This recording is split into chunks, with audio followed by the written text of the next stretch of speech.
Most sales teams are using AI like it's 2023. They're asking ChatGPT to write basic emails and calling it innovation. Meanwhile, their competitors are using AI to do deep account research in 30 seconds. That used to take like 4 hours. They're building custom point of view decks that blow prospects away. They're coaching reps in real time. The gap between teams that actually leverage AI and teams that just talk about it is getting massive, and it's only going to get worse. I just sat down with Michael Ocean on the Sell Me This Pen podcast to break down exactly how elite sales teams are using AI right now. Not the basic stuff that everyone talks about, but the advanced strategies that are actually moving the needle. We cover how to use AI for deep prospect research, how to build custom persona charts in minutes, why most sales methodologies are broken for today's buyers, and the framework I use that's more aligned how people actually buy. Now, this is in theory. These are the exact prompts and processes my clients use to unlock millions in hidden revenue. Now, if you're new here, I'm Marcus Chan, former #1 sales director at Syndox Corporation, where I led a 110-person sales org to profitably deliver over 190 million TCV each year. And now I'm a sales trainer and coach to the fastest growing companies and reps in the world. So let's go ahead and dive right in. I'm a very in the trenches type leader. I say, hey, cool, it's 8 o'clock, cool.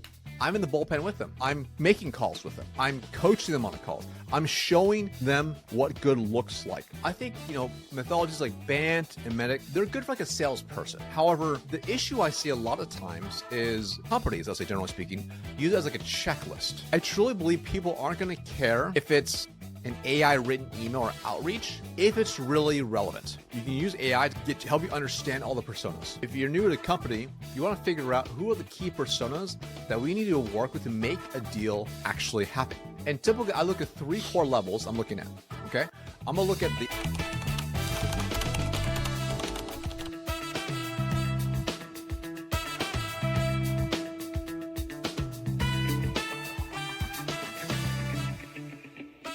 Marcus, how's it going, brother? Going great. Pumped to be here. Yeah, absolute pleasure.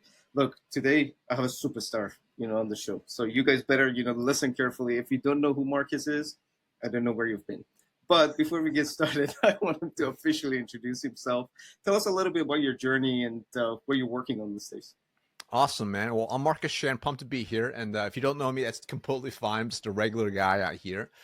So I run a sales consultancy called Bentley Consulting, in which we work directly with, organizations that have at least 25 plus accounting executives, basically help them uncover an extra 2 to 10 million plus in hidden revenue in their team by helping them install performance systems, right?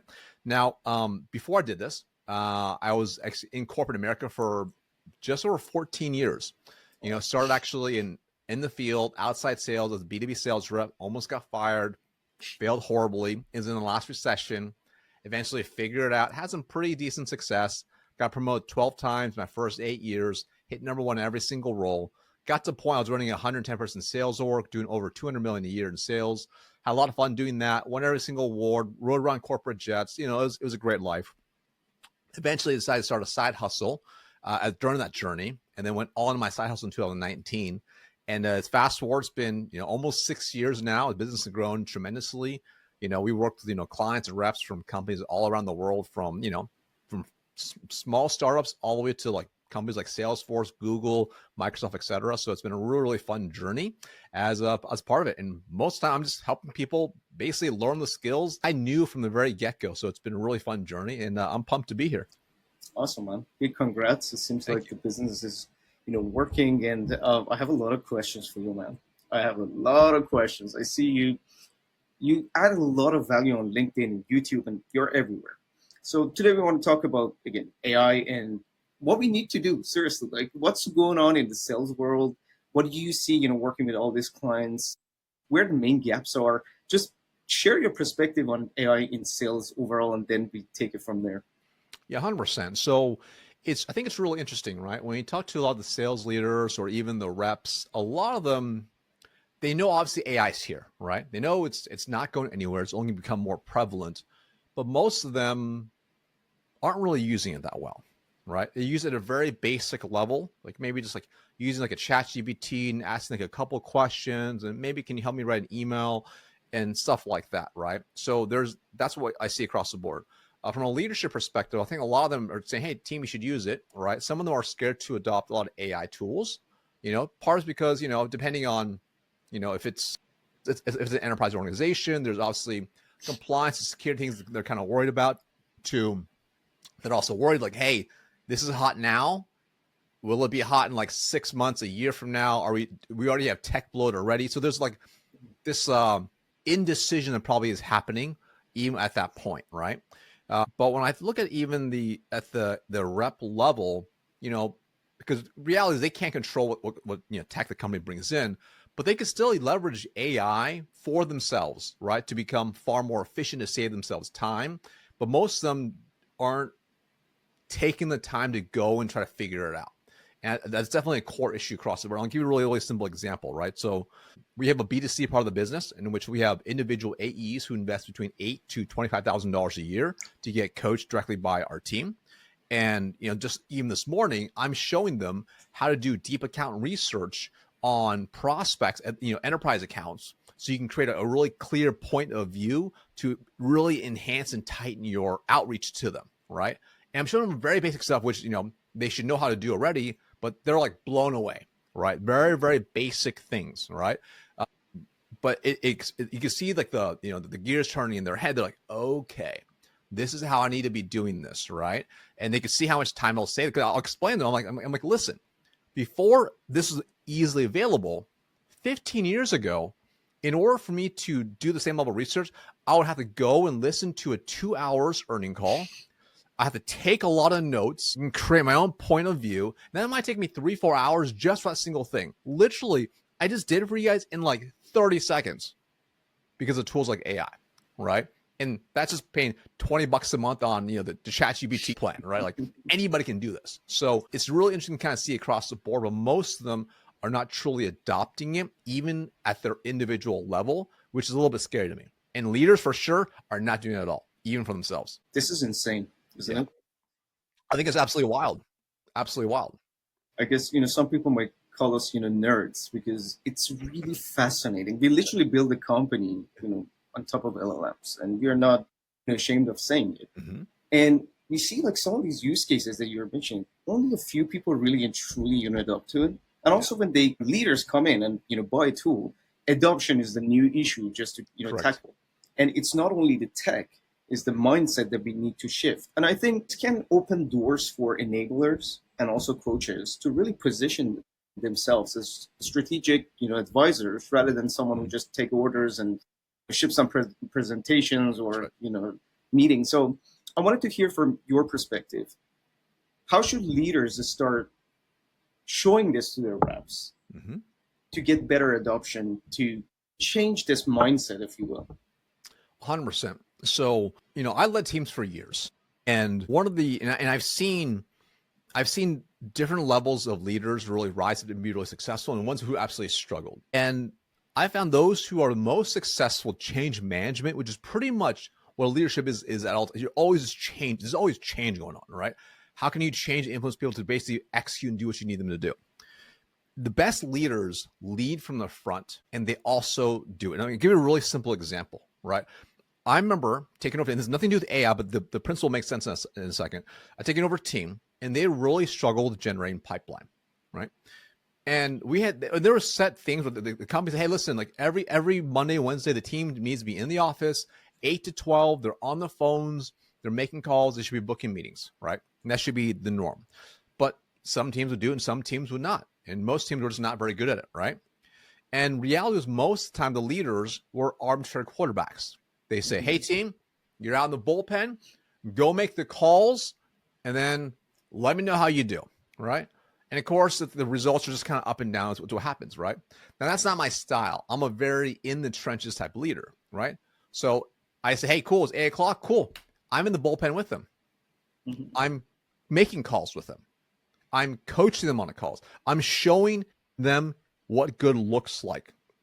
I'm teaching. When I teach them frameworks, I'm executing the frameworks, right? Hey, here's a new objection handling framework. Watch me do it live. So they're seeing me internalize, and I'm leading from the front. And what happens? Well, over time, the team starts generating more pipeline. What happens after the first year? We win team of the year. We crush everybody, right? We send multiple reps to President's Club. Was there anything crazy? No. I just led differently. So you bring us back to incorporating AI and really leading from the front. So what does that look like? And I look at even my own team. You know, when AI started becoming like a thing, I started using it myself to toy around, just being like a nerd, toying around, like, ooh, this is interesting. How can I start to use this for myself? And then I would show them, I would show them how I'm using it, right? And when they see it, like, oh, that's interesting. And then they see me, like, nothing crazy, get tools like a Fathom or Fireflies to test out. They're like, oh, Marcus is like actually testing out like multiple. He's kind of see how to utilize this. Oh, and I'm showing them like that I'm actually doing it, right? So I'm leading from the front. I have the growth mindset, and by doing that, it's going to help them. So you put yourself now in the shoes of a leader. Say you're a sales leader at a large organization. Maybe they have not adopted AI tools across the board that you can deploy across the board. You don't have budget for it, whatever, right? But what can you do is you can start showing the team how to do things. So, hey, team, listen, like today we're going to do a training on how you could use even the free version of ChatGPT and how we can take your last discovery call transcript from Gong. We could export it out. We can paste it inside. And because we're a MEDDIC shop, okay, we use MEDDIC to qualify our deals. I wrote a prompt here, which sounds something like this, act as a world-class sales strategist and you lead with the MEDDIC methodology. I want you to read this transcript carefully that I have with this person. I work at this company. This is what I sell. I want you to qualify the deal and detail, rate me on a scale of 1 to 10 for every single category, and help me understand what I missed, and then give me 3 recommendations what I need to do next to make sure the deal progresses forward. Do it live with them, show them, blow their minds to like, oh my gosh, that's amazing, and then give them action to do it immediately. So this is what I mean by getting in the trenches and leading from the front. So if you just tell them, hey, go do this, they're not going to do it. But if you show them and you help them and you remove that friction, lead from the front, it just increases the likelihood they're more likely to actually do it. What I'm hearing is, first and foremost, thanks for sharing the prompt, literally. Guys, just take it, just get it started somewhere, right? Your point is absolutely valid. Like, I can compare 2 of our enterprise clients. We love you guys, all of you are amazing, but this is about learning, right? Yeah. One organization, the leader comes, I'm paying enterprise. I want your implementation team, get involved and give unlimited training to my reps and teach them how to do stuff. I have another enterprise, larger actually. Mm-hmm. The leader actually mastered how to use our tool. And sometimes I'm just like going in this one-on-one conversations, I'm like, how the hell did you actually do this? Mm-hmm. We build this, but you're so curious. Mm-hmm. And I think that curiosity is something that your reps can notice, because you know how to use the platform perfectly. You don't really need my team to get involved, although we get involved, but you kind of like show them this is a transformation that I'm leading and I'm bringing to the organization, starting with me. So if I screw up, it's me first. So guys, it's a safe space. You can go about it and learn. So now let's talk about something really interesting you recently shared on LinkedIn, because you mentioned MEDDIC. Mm-hmm. So things are changing. So in terms of conversations we're having, we see like BANT, MEDDIC. I would say they're serving us as a sales organization rather than the buyer. Mm-hmm. So I wanted to hear your perspective. I know you have a methodology. Why do we even need to change what we are used to? Like all these methodologies that we adopted for many, many years, mm-hmm. and what we need to do to be more relevant to more educated buyers in AI era. Yeah, 100%. So I think the first piece is, I think, methodologies like BANT and MEDDIC, they're good for like a salesperson, right? So can I at least uncover these things? And is this at least kind of worth my time? Which is good, right? You do need to have something like that. However, the issue I see a lot of times is companies, I'll say generally speaking, use it as like a checklist, right? So we'll use BANT because BANT's very simple. Like, okay, cool. Do they have budget, authority, needs, timing? We should close them. Well, that's not always the case, right? Mm-hmm. Or if they're using MEDDIC, right, they'll literally go and update all their stages in their pipeline to make sure it moves along the MEDDIC pipeline, right? And they believe once you get to the very last letter, like, oh, cool, we should have a really high chances of winning. Which, if you follow MEDDIC exactly the way it's actually supposed to be done at a very deep level, which is, it's not a checklist, it's really is a scale, 1 to 10 for each one, like that could guide you towards that, right? But what I believe to be missing still is that's really not how buyers buy.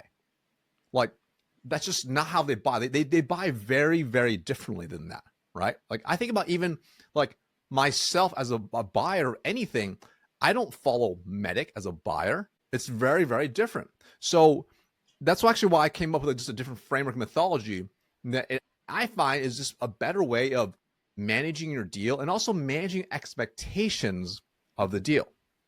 Because the issue I find with the typical sales stage is like, hey, we have discovery, demo, proposal, negotiation, close. They think, okay, cool. Once we propose, we should be pretty close to closing them. Not always the case, right? Like I've lost so many deals in that proposal stage because I didn't have the right stakeholders in place, right? And there's other things I'm missing because of that, right? So that's why I created a really simple framework, and I don't take 100% credit for it because, I was heavily influenced by a guy named Nate Nasrallah, which he wrote a fantastic book, and he talks about really how buyers actually buy. And it was actually very, very insightful. I'm like, this is such a good point. I really should restructure my CRM pipeline stage to kind of match this too. And once I started doing that, it was kind of shockingly obvious which deals were actually most likely to close. In fact, before I'll look at my pipeline, for years, and even big orgs, I'll be like, okay, cool, we're close to the end. My gut tells me though, I know we're not really we're not going to be close to closing these, right? So the new methodology I use is called advanced, right? ADVANCED, right? So each one stands for a different thing, right? So first is A, which is acknowledge problem. So the first step is like the person you're meeting with, do they acknowledge there's a real problem? And the mistake I find a lot of people make is they focus heavily on their product and they're like, oh, this is a cool, shiny new thing. They're going to want to buy it because of that. And it's a nice to have, right? But there is a reason pain meds outsell vitamins, okay? Like pain and problem is always the driver. So number one, do they acknowledge the problem? So that's like very base level. It's called like, if they're in that stage, it's like 20% potential chances of closing, right? So that means, yes, they say, you know what, Michael, we have a problem. I agree with you. Then it goes to D, document an issue. Now, but just be crystal clear, this is more for like an enterprise or mid-market type, opportunity. Do they document the issue, right? Is it written down in a business case, in a memo, et cetera, where it's like, this is a problem we need to figure out and solve. So it's really, really clear at that point. Then there's V, validated by the team. So at that point, you can only get to that stage if it's complex sales, like at least 3 or more core stakeholders. And that's usually going to be the economic buyer, the technical buyer. You're going to have the champion. You're going to have the user buyer. So you need to have the right players in place to make sure it's actually been like, yep, we all agree there is a problem and we need to solve this problem, right? If you're there, you already had a majority of people because most people are not even having multiple stakeholders as part of the deal.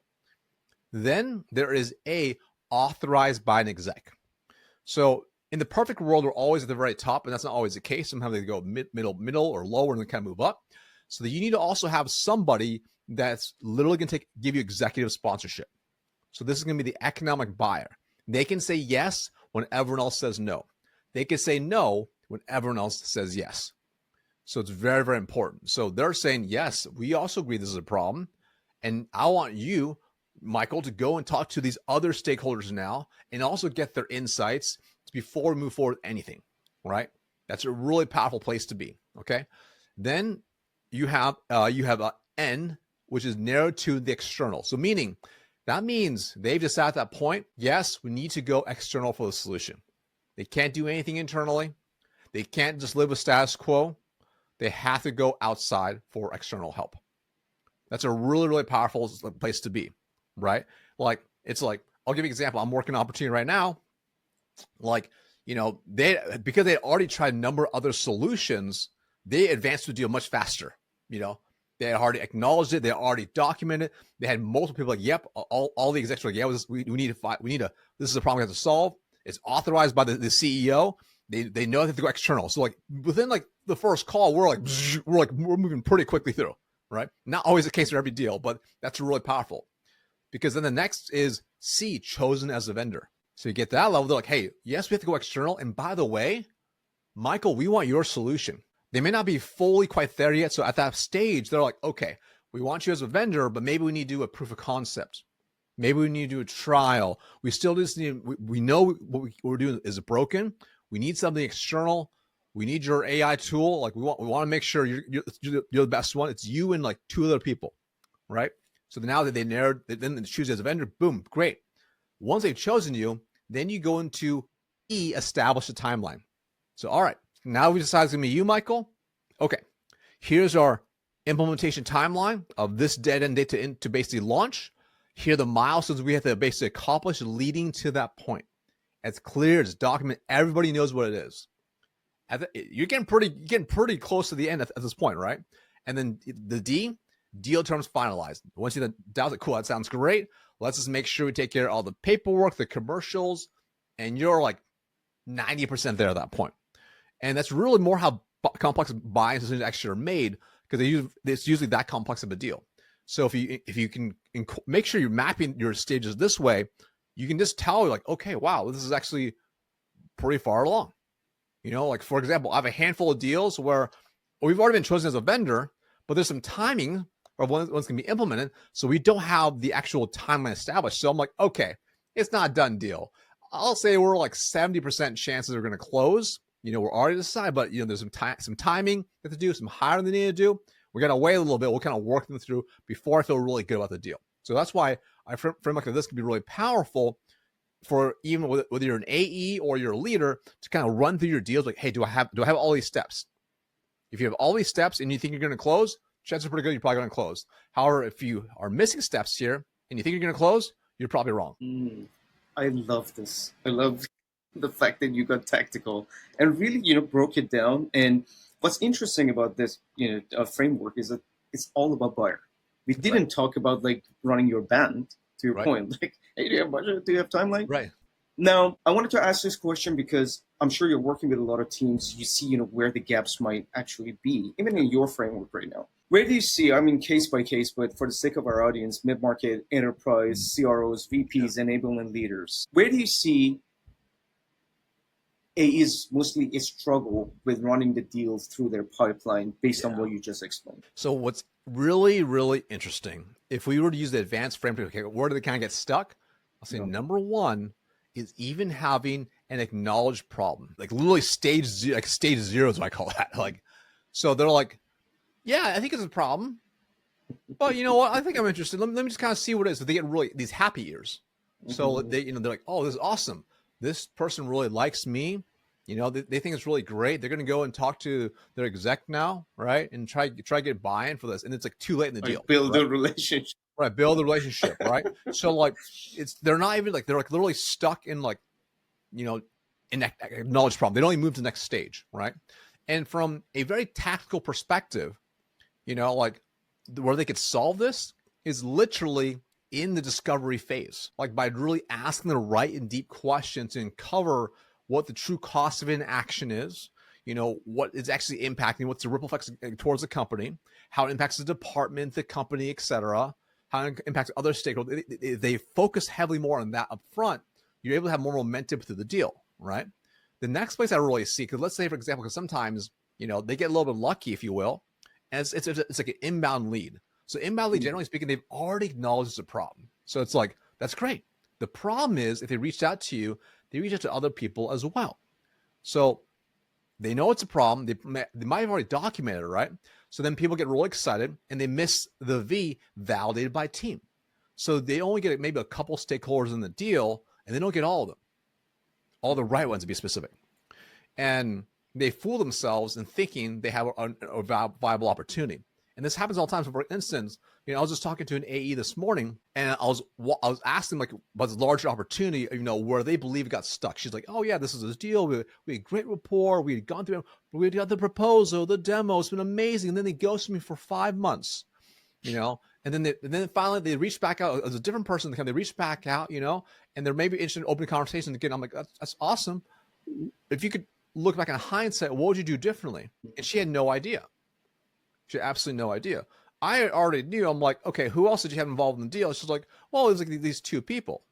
I'm like, cool. Who is the economic buyer?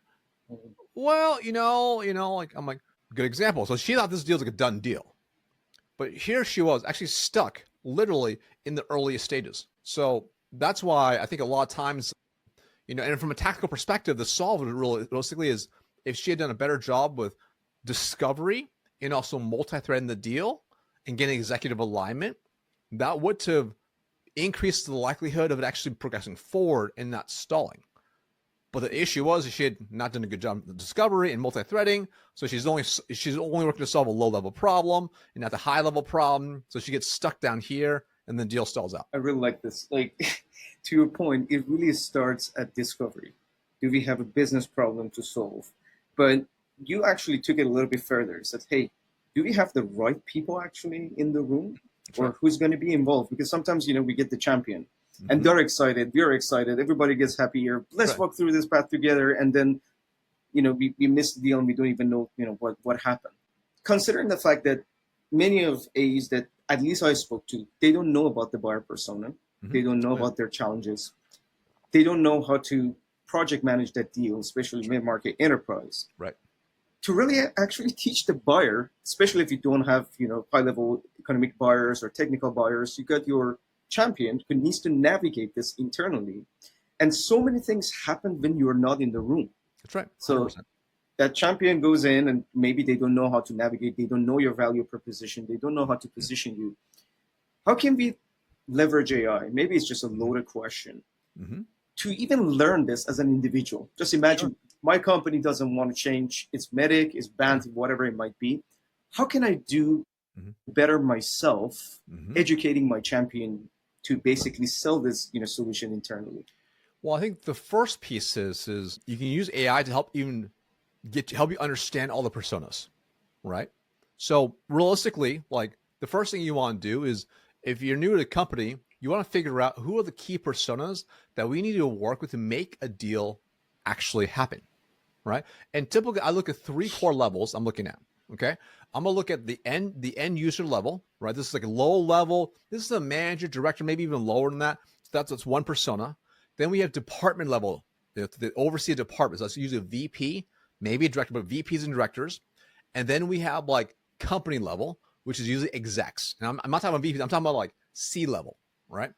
So identify what are those core personas, and I'll literally use AI and say, act as a world-class sales strategist. I am an AE. I am a sales leader who works at this company. Put in the website. This is what I sell. This is the solution. Here are the personas I sell to. Please list out, the titles that fall within these persona groups and these type of companies that we sell them to, and list out what their pains and frustration challenges they run into and their core initiatives. And then also share with me exactly how we can link our solution to each level. Put it all into the table so it's really organized so I can look at it very easily as a cheat sheet. Just by doing that, you already had the game, right? It'll spit out more, and obviously you can reprompt to get even tighter and tighter and tighter, but it'll give you a very strong baseline of having a persona chart based off the problems and frustrations that you can start targeting, right? That's a first step, just by simply doing that. Just by doing that, this will improve your outreach. This will improve how you run discoveries. And then you utilize it like, okay, cool. So I'm preparing for that conversation at the C level. How, what type of questions should I be asking? What level of insight should I provide for them so they know it's worth their time? And you can start to build out these things to make it far easier. And if you want to get really, really advanced, right? Let's say, for example, you're preparing for an executive level conversation. You're new at a company, right? You do the same exercise I mentioned. And then you say, okay, cool. Like help me. If I'm meeting with this title at this company, this is the workout. I want to create a really clear point of view slide in which I can share industry insights of other challenges this title is running into that's relevant to them. And then I want you to bridge it with how I can help them with just like 2-3 clear bullet points. Okay. Write it out for me. Have it write it out. Boom. It's going to give you something probably better than you'll probably create yourself unless you just happen to be really, really smart. You take that, you go use a tool like Gamma AI or something like that. Okay. And Gamma AI is a tool. I'm not endorsed by them anyway, but it'll go and make you a slide deck. That's like probably way more beautiful that you can do in like seconds. You take that, you throw the POV data inside, and you can throw their logo on, and boom, it'll spit out this like beautiful like 2-3 slide POV deck. So now you can utilize that, and then you could start. Then you go into your meeting, your first meeting that person, and they're expecting you to probably ask them a bunch of stupid questions that are very low level, right? And instead, you can say, hey, listen, Michael, based on our conversation, like I mentioned, we work with company A, B, and C in your same industry, in which we help them achieve this amazing transformation. Now, obviously, you know, like I want to find out more about your company, but since I reached out to you cold, I'm guessing you probably want to learn more about what we do first before we dive into. Is that fair to say? Yeah, sure. Awesome. Would you mind if I also share some key insights that might be useful for you? Because I do speak with CROs like you all the time. Would that be cool? Great. You pull your deck up and you're like, cool, insight number one. And they're like, oh my God. And you can turn to discover, hey, insight number two, how are these two insights, how are they showing up in your world? Oh my God, this happens all the time. This is the exact problem we're into. Got it. And what are you doing right now to try to solve that? Well, this is what we're focused on. Now, again, because you are so clear in your persona, you did all this work already using AI, your conversations are flowing much easier. The key is like you're using to do a lot of heavy work for you that you normally before have to manually do. And then you build in high-level sales skills to leverage it together. So you're like a super rep at this point. That's how you use AI. I love it. That's how you drop value. You give another prompt to them. But look, this is really interesting. It sounds very simple, and that's actually make it more powerful. So people don't confuse like, okay, Right. add this and that, go build a master prompt. It's just simple questions. You have EQ, you can really ask these questions. And I love the fact that when you go on that, let's say, discovery call, instead of like starting with a typical, that's how you differentiate yourself, right? Let's set up the agenda. Let's ask these questions. I start building the trust up front by saying, look, I've done my work. I have something relevant to you. Let's have a conversation around this, let's say 3 topics. And there's something. And if there's nothing relevant to this execs, they correct you. It's like, That's look, 100%. none of these things are, relevant to me, but let's talk about this, because at least you earn that respect. Exactly. Marcus, you mentioned we can use this for prospecting. We can use this basically for our outreach. Let's talk about top of the funnel right now. We paid too much attention to AUs. Hopefully you guys got some good value from this. Let's talk about our SDR orgs, BDR orgs. With AI, we have more noise, obviously. Your LinkedIn, I'm sure, is just full of messages. Oh, yeah. Same as your emails. I don't see, to be honest, like much difference compared to a year, 2 years ago. People still try to spam, but we get more, spams right now. Right. So how should we really differentiate? Whether it's LinkedIn, email, cold calls, there are different channels. How can we sound different? Yeah. So I think the first piece is relevancy is the most important thing, right? That's like the number one thing, right? So like what you want to think about when you reach out, are you actually relevant to the world, right? And I think the mistake is because of a lot of these AI emails you get now, it's pulling like really generic stuff out. So the first one is just very generic. Hey, Marcus, you see you've been running this business for 6 years. That's very cool. Pitch, right? Like, how can you get so relevant to the point where, let me back up. I truly believe people aren't going to care if it's an AI written email or outreach, if it's really relevant. And let me give you a really simple example. We've all done those things where we search for something that we're trying to get. For example, I was looking up some new running shoes for like some Hokas. I'm looking it up, right? And what happens after that? I get these targeted ads nonstop, okay, from shoe companies. But do I mind that much? Actually, not that much, because I'm actually in the market for the shoes. I know they're using machine learning and AI to retarget me, and I don't care because I'm actually in the market, right? It makes sense to me, right? Now, some ads are better than others, okay, just like anything else, but at least it's relevant. So I share the same thing as well, where if it's really relevant to them, it's really clear you know their problems, they're more likely to pay more attention. Now, there's little things you can do to really take it to the next level, right? For instance, like you can make sure it's more human-like in the email. You can add like PS line, PS, by the way, like love the timepiece you wore in that picture, Marcus, and blah blah blah, whatever. Like, you can get really specific you want, right? Like that makes it very, very nice. But then also, how can you use like maybe video, right? How can you create them a custom Loom video, embed it inside? But then on top of that, how can you make sure you're on multiple channels? So that means you're engaging in different ways. So even with our outreach sequence, once we identify a prospect, we don't start doing outreach directly. We do a little bit of a buildup, right? So like we add them to a sequence. It's like first we engage and comment on their stuff for like 2 weeks at different intervals, right? So we start building that presence. Then a connection request is in between, right? We don't send a pitch immediately, right? So we're still doing all this build up. Then we send them a video message, a custom video message, right? But it's with very targeted research. And we're just leading with relevancy, right? So it's like, for instance, like even for what we do, a little research, like, the earnings calls, transcripts, we use AI to do all the research, right? We find out what's most relevant. We figure out key triggers, right? So, for us, like a couple key triggers we like to look for is like, number one, like, are they growing in sales job openings? That shows like there's probably open territories, or they're expanding growth, or they've had turnover. Those are all things that potentially that means people are not performing. We're looking at other things as mentioned, maybe the earnings transfer, maybe they're missing their number or whatever, right? Same thing with the rep view scores. So now it's like we're able to like create a really custom message. It's like, hey, on the phone, hey, Michael, reaching out because let's listen to your earnings transcripts. Saw that you guys are focused on growing double digits, for the next fiscal year. Also did notice that, your job opening growth is like 40% over, this past 3 months. And also on rep view shows that the average attainment is like 22%. So I have to imagine your number one challenge right now is making sure your team is performing while your new hires also ramp up too. That's something we specialize in. Are you open to a conversation? So it's like super relevant and it's super personalized and it's video. I'm cutting through the noise in many different ways and we're in multiple different channels. So it's like we have calls, we have emails, we have LinkedIn on the comments, we have the DMs, we have like multiple ways to engage with them, right? We even have gifting built in too.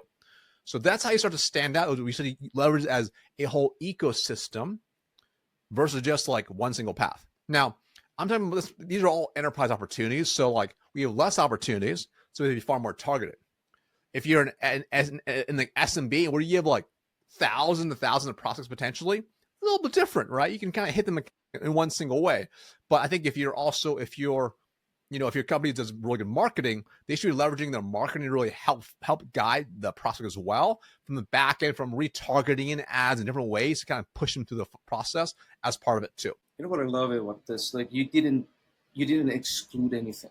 Yeah. So it's like even 5 years ago, you still do omni-channel because some people are not just on LinkedIn and some people, don't answer their phones, and that's fine. But you still don't want to lose your opportunity. And when you get closer to your ICP, someone, for example, in manufacturing, they still pick up their phone. Mm-hmm. They don't hang out on LinkedIn. So you can, again, refine it. But your main point was relevancy. That's what I love. You don't need to come up with some crazy, funny, fancy ideas just to personalize, because I've seen this as a trend, add a funny, gift. These things are cool. But if relevancy is not there, I might smile and say, okay, thank you very much, spam. Goodbye. Sure. Next. Now, speaking of, again, research, you shared a great example for, B2B space. You got RepsView, you got, their sales, LinkedIn Navigator, you can see headcount growth. This is amazing. For someone who doesn't have access to or they don't actually sell to B2B SaaS players, let's just simplify it. They have target audience that, might not share a lot of information. Mm-hmm. Where should we start our research? Like LLMs are very smart right now, but what other ways we can actually get this insight for a return? Yeah, so a good example is this, right? So I was literally just in that call I had earlier today. The company they're looking into is like they're actually in tech, but they're just a smaller company. So there's not a ton of data around, right? There's no earnings transcript. There's no 10K report. There's nothing like that at all, right? So like the first step is like, number one, you pull up your favorite LLM, right? You search it there, okay? If it's not there, then you go, maybe you try Perplexity AI, okay? Mm-hmm. You search them, but also search that person too. So search the individual you're actually going after as well, right? And if you still can't find anything, then you go and you take a look at their website. You see what's actually available. Because maybe they're so new or maybe they're so like below the radar. You just start to research them and see what can you find out there, right? Like that's why when we do a search, we'll start with AI first now, but then we can't find, we'll still go to Google. Just see, is there somewhere else in the interwebs, if you will, that we can find? Now, let's just say, for example, there are ghosts. That happens every now and then, especially some of these maybe older industries. Like they don't put any content out. They don't post a single thing. Like if you try to look them up even on LinkedIn, they're not even on LinkedIn, the contacts, right? Or if they are on there, it's just like there's no headshot, and like they've never commented. Like there's like nothing on there. There are profiles like CEO at the company, 1989. That's all it says. You're like, they're like non-existent. They're not on Facebook. They're not on Instagram. They're like nowhere, right? That's okay. So if you're going to do in the perfect world, you can have a level of personalization. This is why I mentioned one of the first steps is you need to know your personas inside out. So then you have to think, okay, cool. So what persona does this person fall into? So then you can create a hypothesis of what you believe about that person. And you go from there, right? It may or may not hit, but at least you're coming in educated with a guess of probably what they are. So let's say, for example, like manufacturing, kind of an old industry. Maybe let's say they manufacture light bulbs. Okay, like they've been around for like 40 years, whatever. Okay, what other manufacturing companies have you worked with in that at that level? Let's call it CEO level. What are the challenges they worry about? Based on the data you have, you probably can figure out roughly how many employees they have, right? If you use other tools like data tools, maybe estimated revenue as well. Okay, cool. If they're an estimated $50 million a year light bulb company, manufacturing company, what are other manufacturers on the same level? What are their problems? What are the challenges that person's running into? And how can you tie your messaging out to that specific thing? And if you're not sure, you can also use AI to search it. If you're not sure, hey, this is like a very specific industry I'm trying to break into. This is a company that there's no research on them, but this is what they are. Like, help me uncover what might be core challenges of similar CEOs in the same industry, and what might be a point that I can lead with. So again, you don't have to be the master of the response, but you can be the master of the prompt. Okay. However, use some critical thinking skills and look at the data like, oh, does this make sense or not? Because if it doesn't make sense, you need to challenge it. Because as you and I both know, it's not 100%. Like, it'll spit out, it'll sound so confident sometimes. You're like, am I wrong? And you're like, did you ask a question? And you ask it again. Are you sure? Yeah. Give me your probability that this is the right answer, right? Oh, 60%. Okay. How can you be 70%? And it's a completely different answer. So you apply a little bit of critical thinking skill, which is critical, right? To do that. But that's how you could start to cut through the noise and actually do things a little bit different, right? But what you also want to think about as well is, let's just say they're non-existent. Online, what could you do that's different to break through the noise? Could you do a physical mailer that's completely different? Can you do a physical drop-in? Also, like, one of the most underrated ways is, okay, take a look, like, who do you know that might be able to refer you in? I was talking to a really successful AE earlier today. He's been selling for 37 years in healthcare tech, space for a very long time. And he's been really successful because he's known so many people over the years. So he's able to get referred in so many different ways. So he has tons of credibility, right? So he doesn't even prospect because he just gets referred in, just these other opportunities, and they get bigger and bigger, and they trust him, and he's crushing his number. And he has them for years and years and years, right? So, like, old school way, 100% works still. 100% works. It's as funny as it sounds. I don't know if it hurts my business or not to share, but we get 60-70% of our pipeline through referrals. Love it. So people that we know, word of mouth, and I guess especially for company like ours being bootstrapped, it makes a lot of sense. We don't need to really spend shit ton of money on marketing and ads and all this. Your CAC goes down drastically because exactly. you don't have to worry about actually acquiring a customer at the same price point. I love it. Look, I have so many questions for you. Maybe we should do another one. But I'm going to ask you quick questions. I want really quick answers just to wrap it up, if that sounds good to you. Okay, so let's finish the sentences. Sales leaders will be more effective if they only coach more. There we go. Coaching. This is another topic that we can definitely cover. Instead of sell me this pen in 2025, sell me this pain. I love that. It's a good one. How your sales career impacted your personal development? Well, it jump-started it because I almost failed, and I realized I was actually really bad at my job. So I had to get better at my job. If I hadn't failed, I'd probably be like a mediocre rep, realistically, convincing myself this is the best it's going to be. By almost getting fired, I'm like, I need to basically turn my game around. I love that. Previous guest on the show, Matt Luria, he's the VP of Global Commercial Sales at the Sprout. He asked you a question. Let me just read it as he actually phrased it. How does Marcus view the agentic experience from a learnings perspective for people in all different positions within a selling organization? Can I make it more specific for my selfish need? Yeah. How do you train the trainers or coach the coach with AI? Let's talk about that. I think the mistakes that I see sometimes is like it's like you have to like log in to have to like coach you and do whatever, right? And or you have to, you know, like you have to ask a question. Like for example, there's some tools out there. It's here, like all your calls go inside here, and then you can ask it a bunch of questions. Mm-hmm. Now that requires you then using that tool to ask yourself questions and challenge yourself, and only a certain percentage of people are actually going to do that, right? So I think the ideal situation is you actually have an AI that's literally coaching you throughout. So like literally like, you know, I think of like Iron Man. Iron Man's a great example. Iron Man had Jarvis in his ear. Okay. Mm-hmm. He's not asking, I mean, yes, he's talking to Jarvis and asking for different things, but Jarvis is warning him, hey, look ahead, watch out for this. You know, you're running low on this. Hey, you're approaching altitude, it's gonna be way too high. So it's coaching like in live time at all times, right? Mm-hmm. And in the future, I see that as a very real possibility where we have these types of agents that are coaching us at all times. You know, like I was talking to my buddy, he's using a new AI tool. It's a pendant that you wear that records all conversations. Very, very cool. And he says at the end of each day, it actually gives them like, here's kind of the outline for the day. And it even gives them a little bit of coaching that he has set up that way, right? Like, for instance, like, hey, when you're talking to your kid, you're a little bit rude. You probably shouldn't be doing this. Now imagine if that's real time. So it's like as you're like in the moment with a prospect, in the moment with an AE trying to coach them, and maybe you're not at their best self, or you're not sure what to say. It's in your ear saying, hey, they did a really good job with this. Start with this. It's like, oh, cool. Good. Okay. You know, hey, Michael, I just want to say, first off, really great job leading the call off. Really strong agenda. Really setting the tone is really, really great. Okay.